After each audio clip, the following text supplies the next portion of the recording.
Boa noite, sejam bem-vindos a mais uma edição do Viva Bem, na nossa segunda-feira. Muito vento por aqui, e aí, tá muito vento? Gente, que frio é esse? Mas aqui no nosso Viva Bem vai estar um espetáculo hoje, porque nós vamos dançar pra caramba. Então, novamente, eu já tô falando pra vocês, arrasta tudo que tem aí do lado, que daqui a pouco a nossa professora de ginástica, Amanda Oliver, vai arrasar aqui na dança, hein? E acho que vai vir uma zumba por aí, hein? Você nunca zumbou? Nós vamos zumbar hoje aqui. Mas, antes da gente ir para o nosso primeiro bloco com a nutricionista Roberta Franco, que ela vai dar umas dicas, gente. Será que influencia a digestão com emagrecimento? Vai ser legal pra caramba, não perca. Eu gostaria de fazer um agradecimento às pessoas que se comoveram. Eu estou muito grata com o pessoal que ajudou ontem com mantimento, com roupa, com colchão, do pessoal que perdeu abrigo, as casas, né, por conta da chuva. Nós fomos, né, eu e o meu marido fomos no Bancários ontem, doamos, fizemos a nossa parte e eu estou muito agradecida com o pessoal que também colaborou. Então, o meu pedido para vocês é: continue colaborando. Eles estão precisando ainda de mantimentos, né? Alimentos não perecíveis, roupas de cama, colchões, cobertor. Eu recebi um vídeo agora à noite. E o pessoal está precisando. Então, minha gratidão por vocês que ajudaram, e quem não ajudou, corre lá, que é mais um tijolinho para a gente, ok? Muito obrigada. E vamos lá, a doutora Roberta Franco vai dar uma dica de como a digestão pode influenciar no emagrecimento. Segura aí. Boa noite, Carol. Vamos falar um pouquinho sobre digestão. A digestão, ela é muito importante para o emagrecimento, ela é importantíssima em vários aspectos, né? A digestão, ela começa na nossa mastigação, né? Então, o alimento, quando a gente ingere ele está completo. E esse alimento, ele é formado por carboidratos, proteínas, gorduras, depende do que você vai ingerir. E essas frações maiores são chamadas macromoléculas. Essas macromoléculas, elas não têm a capacidade de absorção íntegras. Então, elas precisam ser digeridas, que é diminuídas numa fração menor, para que a gente consiga absorver, para que o organismo consiga assimilar essas substâncias em frações menores. Vamos dar um exemplo do que é mais difícil de ser digerido para o nosso organismo, que é a proteína. Então, todo alimento que tem alguma fração proteica precisa ser digerido em frações menores, tá? Que são os peptídeos. Esses peptídeos podem ser digeridos em frações menores ainda, que são os aminoácidos. E só nessa menor fração que o nosso organismo consegue assimilar e absorver e aproveitar. Então, a gente precisa digerir o alimento para que a gente consiga aproveitar os nutrientes que ele tem, tá? E quando a gente não mastiga bem, nosso intestino, que também tem a capacidade de digerir, não consegue sozinho quebrar esse alimento. Então, a gente precisa pré-digerir através da mastigação. E aí, a hora que chega na nossa parte intestinal, principalmente intestino delgado, essa digestão é mais intensa, diminuindo em pedaços menores, realmente, para que o nosso organismo consiga assimilar. Se isso não acontece, ou porque a gente não mastigou bem esse alimento, porque tudo começa na mastigação, tá? Ou porque o nosso organismo, por algum motivo, ou por deficiência nutricional, ou por parasitas intestinais, a gente não consegue digerir nessa menor fração, o nosso organismo, além de não aproveitar as vitaminas, não aproveitar esses nutrientes, tá? O nosso organismo ele não consegue assimilar. E aquela fração maior que não foi digerida é reconhecido como um corpo estranho. Esse corpo estranho é atacado pelo nosso organismo por substâncias do nosso sistema imunológico. E esse ataque do nosso sistema imunológico, a gente pode considerar que é um processo inflamatório. Então, todo alimento que a gente não digerir, seja porque não mastigamos, ou porque a gente está com algum parasita intestinal que está atrapalhando esse processo, ou porque nós estamos com deficiência de enzimas digestivas, ou tomando alguma medicação que compromete a liberação dessas enzimas digestivas, nosso organismo vai sofrer um processo inflamatório. Então, esse processo inflamatório, ele começa no nosso intestino, local, se é por conta da digestão. E esse processo inflamatório no nosso intestino vai alterando a nossa microbiota intestinal, vai alterar a nossa capacidade de digestão, vai alterar a permeabilidade intestinal para que a gente não absorva as vitaminas. O estrago já começa por aí. E aí, o que acontece? Começou a faltar a entrada de nutrientes nas nossas células, nosso organismo entende que está faltando nutriente. E quando está faltando nutriente, por sobrevivência, ele começa a poupar a gordura. Então, tudo que a gente come, o nosso organismo, em vez de utilizar como fonte de energia, começa a poupar como gordura.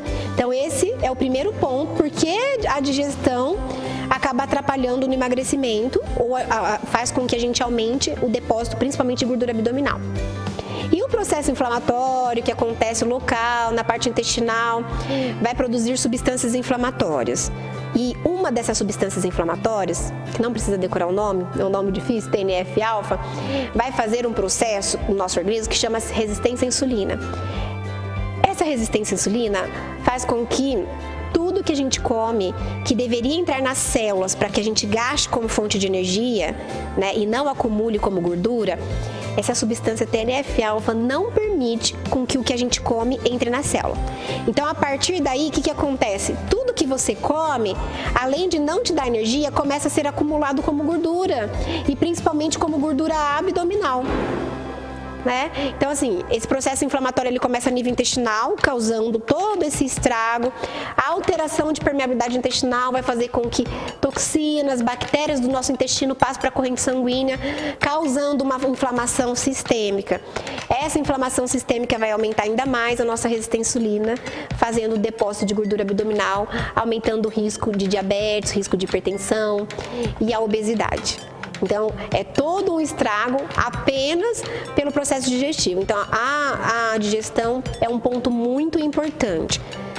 Mais uma coisa que eu vou falar sobre a digestão que é muito importante, que é comprovado hoje, tem alguns artigos científicos bem recentes, o ato de mastigar faz com que a gente libere essa substância. Quanto mais a gente mastiga, quanto mais a gente pré-digere o alimento, nós produzimos substâncias que dão saciedade, fazendo com que a gente coma menos, isso já ajuda o processo de emagrecimento. Mas essas substâncias, além de dar a saciedade, ajudam o nosso organismo a utilizar o que a gente comeu como fonte de energia. Se nós não mastigamos bem esse alimento, ao invés de produzir essas substâncias que dão saciedade, nós vamos produzir uma substância que chama grelina. Essa substância, além de aumentar o nosso apetite, fazer com que a gente coma mais rápido, temos mais fome, vai fazer com que tudo que você coma, ao invés de ser utilizado como fonte de energia, seja armazenado também como fonte de gordura. Então, temos que começar esse processo de digestão pela mastigação e ficar bem atentos se nós estamos digerindo bem esse alimento. Existem alguns alimentos que cada organismo tem capacidade de digerir melhor e outros têm uma dificuldade de digerir. Esses alimentos que você percebe que você não digere bem, devem ser evitados, porque ele vai causar o processo inflamatório, vai causar todo esse estrago e o aumento de gordura, como nós acabamos de falar agora. Sobre o intestino, é bem relativo, né, e é um ciclo vicioso. Então, ou você já tem algum comprometimento no estômago ou intestino, e esse comprometimento atrapalha o seu processo digestivo, né, fazendo com que piore ainda mais, né, causando o processo inflamatório, gerando a obesidade como consequência, ou algum alimento que você esteja comendo que faça mal ao seu organismo, como corante, conservante, ativo químico, alimentos que você não tem capacidade de digerir, pode comprometer. Então, o alimento que você não digere também compromete o seu intestino. Ou o seu intestino já comprometido compromete a digestão, né? Os dois são duas vias diferentes, mas os dois acabam na dificuldade de digestão. E aí o que acontece? O intestino ele precisa funcionar todos os dias, de 1 a 3 vezes ao dia. Cada vez que você for ao banheiro no dia, sentir-se completamente esvaziado. Só que o fato de ele funcionar todos os dias também não significa que está tudo bem em relação à digestão, tá? Mas o ideal é que funcione. Então, se você já tem um intestino que funcione todos os dias, naturalmente, de 1 a 3 vezes ao dia, já é um grande passo de uma boa digestão. Mas também não significa que está 100% esse processo digestivo. Para um bom funcionamento do nosso intestino, as principais dicas: água, a base de tudo é água, ingerir uma quantidade proporcional ao seu peso. Então, deveríamos ingerir aproximadamente 35 ml por quilo de peso, cada indivíduo, né? Evitar todos os alimentos que você não tem capacidade para digerir bem, né? Então, são alguns alimentos inflamatórios, alguns alimentos com propriedades antinutricionais e alguns alimentos que já são de difícil digestão, por exemplo, como a carne vermelha, que demora alguns dias para ser digerido por completo, como o trigo, que ele tem propriedades aglutinantes, ou alguns alimentos que são fermentativos. Se você ingerir com uma frequência muito grande, vai congestionar a parte intestinal e esse congestionamento vai fazer com que atrapalhe o seu processo digestivo, né? E aí nós devemos ingerir alimentos que são fonte de nutrientes que vão ativar as enzimas digestivas. Principais alimentos são as folhas verdes escuras, legumes em geral, frutas, fibras. Esses alimentos são alimentos fontes de vitaminas e minerais que ajudam a estimular o nosso organismo a produzir as enzimas digestivas e também melhora a nossa microbiota intestinal. São nossas bactérias boas. Quanto maior o número de bactérias boas, menos processo inflamatório a gente tem no intestino, evitando a inflamação e evitando o acúmulo de gordura abdominal. Então, como um resumo, né, qual que é a relação do processo digestivo com o emagrecimento? O segredo, né, para a gente linkar a digestão com o emagrecimento é a mastigação. Então, vamos nos atentar à mastigação. Não precisa contar, mas o máximo de vezes que você conseguir mastigar, mastigue. Evite alimentos que você já percebe que fica mais tempo no seu estômago, no seu intestino, que você não consegue digerir bem. Aumente o consumo de frutas, verduras, legumes e frutas e ingira bastante quantidade de líquidos, né? Dê preferência à água de boa qualidade. E é isso, essa é a dica, né, que eu trouxe para vocês. Espero que vocês gostem, espero que vocês consigam aproveitar. Até mais, boa noite. Legal as dicas da doutora Roberta, né, gente? Nós vamos para um rápido intervalo, daqui a pouquinho a gente de volta.